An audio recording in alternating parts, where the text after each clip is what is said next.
This is Comcast Newsmakers. Hi, I'm Sabrina Registe. Welcome to Comcast Newsmakers. We are here at City Year headquarters in Seattle, and I'm joined today by U.S. Senator Maria Cantwell. Thank you so much for being here today. Thank you, Sabrina. It's good to be here. I know you're focusing on a lot of things right now in Washington, D.C., but two of your biggest priorities are energy and health care. I'd like to start with energy because I know you have several pieces of legislation and you're focusing on different aspects of energy.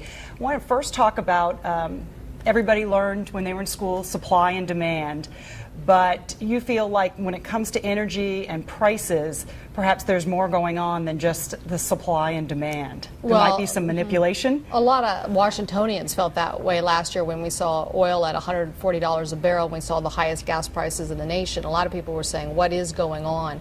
And as we've now seen what happened with the housing bubble, we see that there is a lot behind these financial tools that really don't reflect the true price of something. So the Federal Trade Commission is going to be coming out with a new law that we were able to pass, the regulations on anti-manipulation for the physical oil markets. And so we're looking forward to that, and hopefully that will be a new tough statute that will prohibit anybody from trying to, corner the physical market and the future market at the same time. So how will that impact Washingtonians? Are you calling for more transparency? Definitely more transparency. What happened after Enron is we found out that the electricity and natural gas markets didn't have enough transparency. And so we want to make sure that the physical oil market also has a level of transparency and some oversight, so we make sure that consumers are protected from a price of gasoline that isn't related to supply and demand.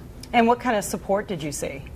Well, we were very lucky that we got this bill through a year ago, but it's taken the Federal Trade Commission, because this is new authority for them, it's taken them until now to actually get the new regulation in place. So they're supposed to issue these rules any day now, and I think it'll give us some indication of how strong that law can be in helping protect consumers. I know you're also looking to the future when we talk about energy, and I know you'd like to see some tax incentives in place for plug-in electric vehicles. Well, we definitely want to incent renewable energy. We want to incent those wind and solar and biofuels and geothermal, things that we think really can help our economy grow, certainly get us off of fossil fuels, and help us, towards the future with a stronger economy. So we're very excited about that.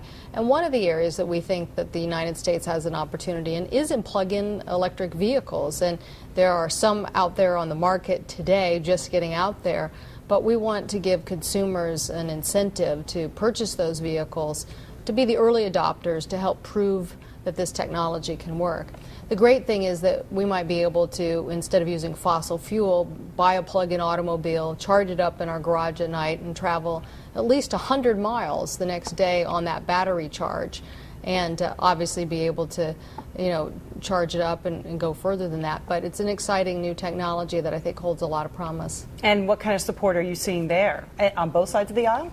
Well, we did have, we've gotten the credit for consumers to get $7,500 in credit against a plug-in automobile purchase, and so there's some on the market today that they can use that credit for. But we also are trying to get manufacturers to build these cars in the United States, and one of the things that we have to keep working on is a bipartisan effort to get that kind of manufacturing so the United States can be a leader in this technology. One other area quickly that you're focusing on is smart grid technology.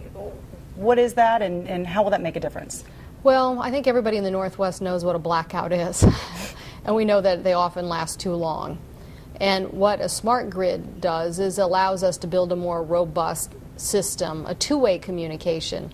Right now we kind of have a grid that's like a one-lane country highway, and what we want is a two-way communication system, so our appliances at home can be prioritized to the lowest megawatt rate and reduce the cost to consumers. Thank you, Senator Cantwell, for being here. And thanks for watching Comcast Newsmakers, headline news at the top of the hour.